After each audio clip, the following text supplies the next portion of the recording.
ایک ریکوزیشن آ گئی اجلاس بلانے کے لیے. اس کے اوپر ظاہر ہے کہ پھر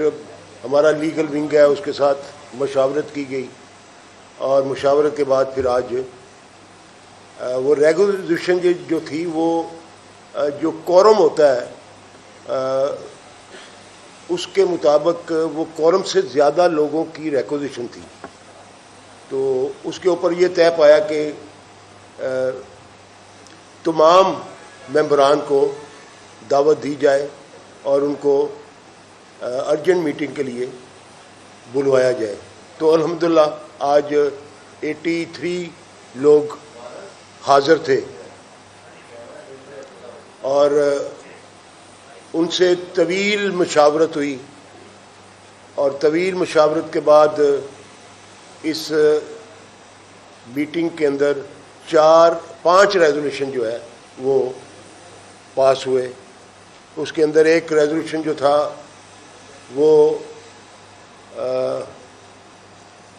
جتنی گفتگو ہوئی اور جتنی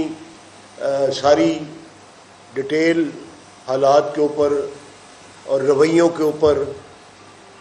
بات کرنے کے بعد جو پہلی ریزولوشن منظور ہوئی وہ یہ پیش ہوئی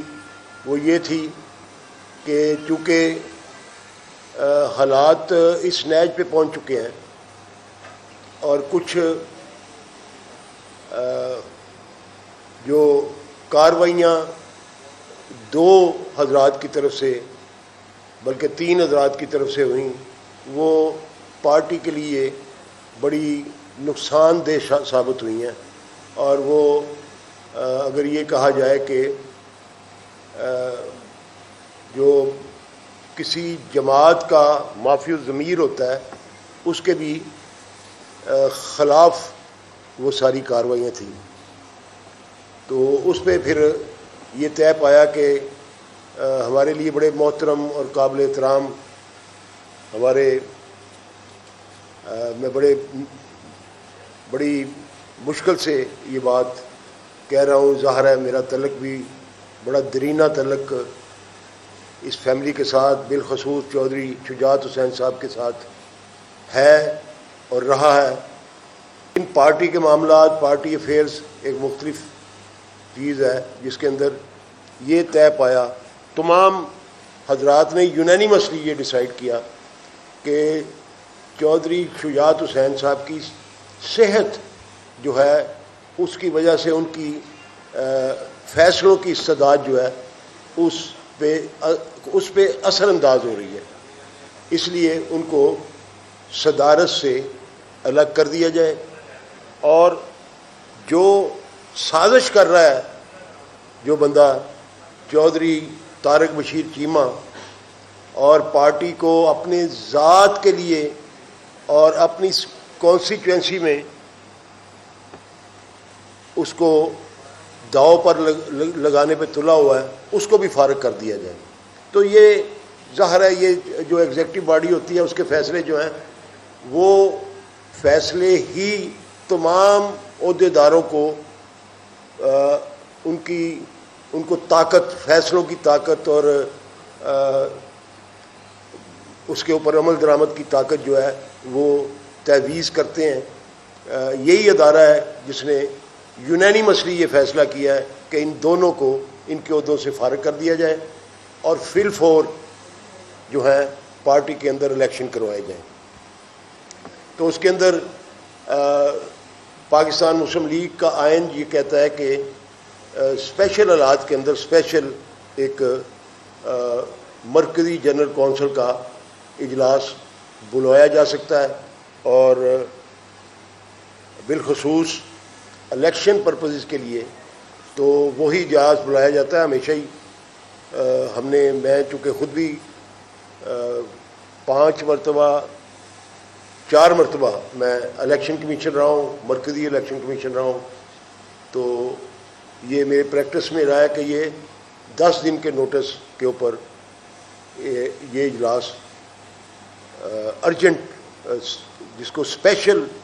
اجلاس کہتے ہیں جنرل کونسل کا وہ بلانے کا فیصلہ کیا گیا ہے. اور اس میں 5 رکنی الیکشن کمیشن ایک الگ قرارداد کے ذریعے ایک الیکشن کمیشن جو ہے اس کا تقرر کیا گیا ہے، جس کے چیئرمین جہانگیر جوجا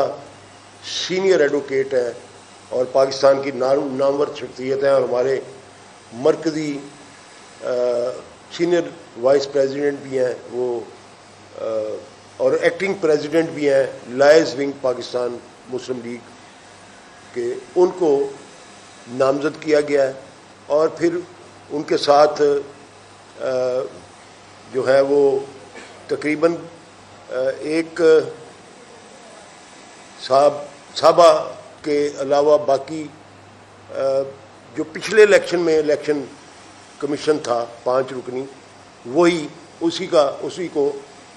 برقرار رکھا گیا ہے۔ اور اس کے ساتھ ساتھ ایک یہ تقرری ہونے کے بعد پھر یہ سوال زیر بحث آیا کہ ان 10 دنوں کے اندر انتظامی اور جو تنظیمی معاملات ہیں وہ کون طے کرے گا۔ تو اس کے اوپر پھر ایک اور قرارداد جو ہے وہ سامنے لائی گئی۔ وہ قرارداد یہ ہے کہ اسی الیکشن کمیشن کے جو چیئرمین ہیں جہانگیر جوجا صاحب، ان کو یہ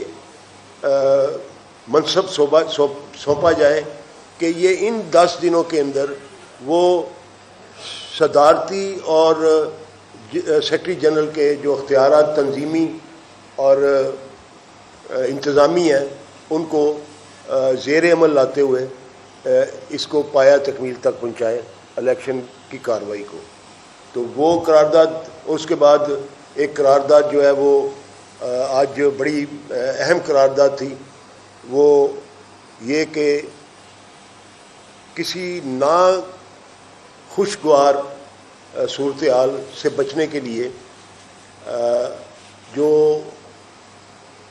ضروری بھی تھا آئینی طور پہ بھی اور قانونی طور پہ بھی، کہ سپیکر پنجاب اسمبلی چونکہ چودھری پرویز الہی صاحب تھے، ان کی نشست خالی ہو گئی ہے وزیر اعلیٰ بننے کے بعد، تو پھر ایک قرارداد لائی گئی کہ ان کی جگہ پہ جو نامزد کیا ہے محمد سبطین خان صاحب کو پی ٹی آئی نے، اس کی حمایت کا اعلان کیا جائے۔ تو آج کی سینٹرل ورکنگ کمیٹی نے ان کے نام کی منظوری دی ہے قرارداد کے ذریعے، اور ہدایت کی ہے صوبائی ممبران اسمبلی کو کہ ان کے حق میں ووٹ وہ ڈالیں۔ یہ ایک قانونی اور آئینی جو ہے وہ ضرورت بھی تھی، اس سے بچنے کے لیے آج کی جو سینٹرل ورکنگ کمیٹی ہے اس میں اس قرارداد کی بھی منظوری دی گئی ہے۔ اور اس کے بعد ایک قرارداد چودھری پرویز الہی صاحب کی جو خدمات ہیں ان کو سراہنے کی